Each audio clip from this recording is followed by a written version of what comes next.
अंमली पदार्थ मुक्त शैक्षणिक परिसर उभारण्यासाठी सर्वतोपरी प्रयत्न करण्याची ग्वाही देत अंमली पदार्थ मुक्त भारत घडवण्यासाठी सक्रिय योगदान देण्याचं मुख्यमंत्र्यांचं आवाहन। नवी मुंबईतल्या एकात्मिक सीसीटीव्ही कमांड अँड कंट्रोल केंद्राचं तसंच नवी मुंबई आंतरराष्ट्रीय विमानतळ पोलीस ठाण्याचं मुख्यमंत्री देवेंद्र फडणवीस यांच्या हस्ते उद्घाटन। भाजपाच्या नवनियुक्त राष्ट्रीय पदाधिकाऱ्यांच्या बैठकीत वंदे मातरम गीताच्या ऐतिहासिक वारशाचा सन्मान करण्याचा ठराव मंजूर। हा वारसा देशाच्या कानाकोपऱ्यात पोहोचवण्यासाठी भाजपा देशव्यापी मोहीम राबवणार।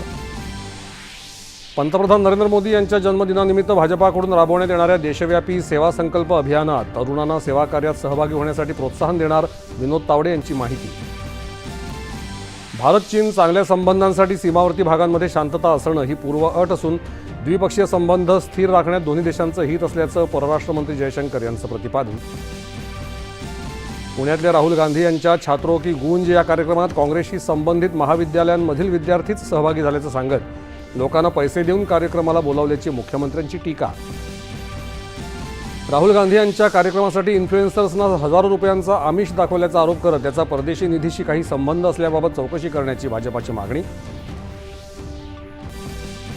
सुयोग्य स्पर्धेला वाव आणि उद्योगस्नेही वातावरण सुनिश्चित करण्याच्या हेतूनं दूरचित्रवाणी वाहिन्यांसाठी 12 मिनिटांच्या जाहिरात अवधीची मर्यादा हटवली, अधिसूचना जारी। अंगणवाड्यांमध्ये पोषण आहार पुरवण्याचं काम योग्य पद्धतीनं होत नसेल तर संबंधितांवर कारवाई करण्याचा मुख्यमंत्र्यांचा इशारा।